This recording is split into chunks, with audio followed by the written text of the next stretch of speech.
the schematic there of the animal kind of cut in half.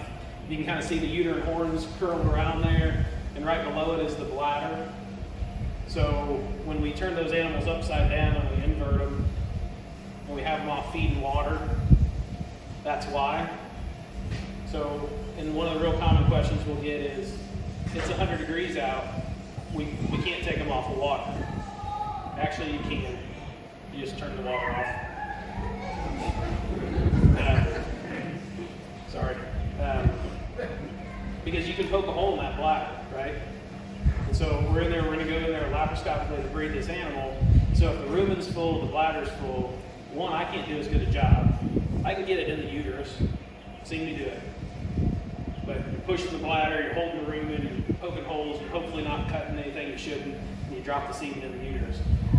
But there's a lot of risk, it's dangerous for the animal, all kinds of complications associated with it. The other reason I'll tell you that is, what is the rumen? What is in the rumen? The rumen is, if you can envision it with me, it's a great big fermentation vat, right?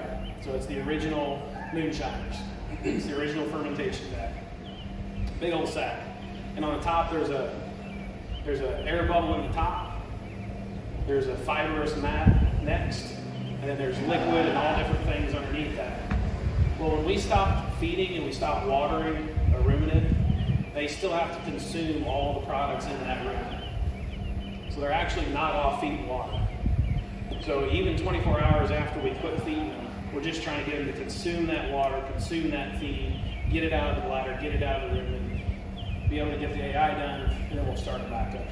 So it's really not an issue to pull them off feed and water when it's 100 degrees out.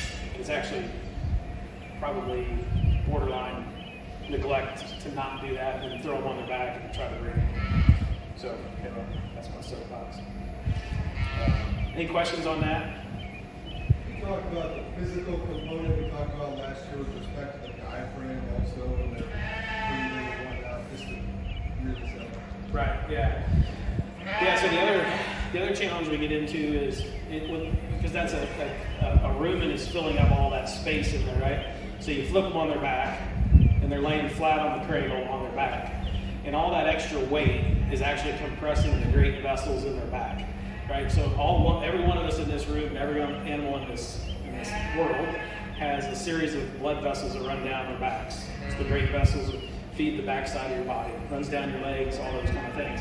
So you flip them over on that, now we're putting pressure on all those blood vessels that feed the backside of everything.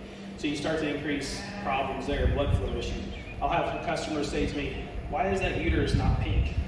Well, it's because it's not getting as much blood flow. You know, there's reasons that the blood flow can't get back there. And then we invert them at 45 degrees, and this great big fermentation vat slides down to the front so we can get to the back, and it compresses the diaphragm.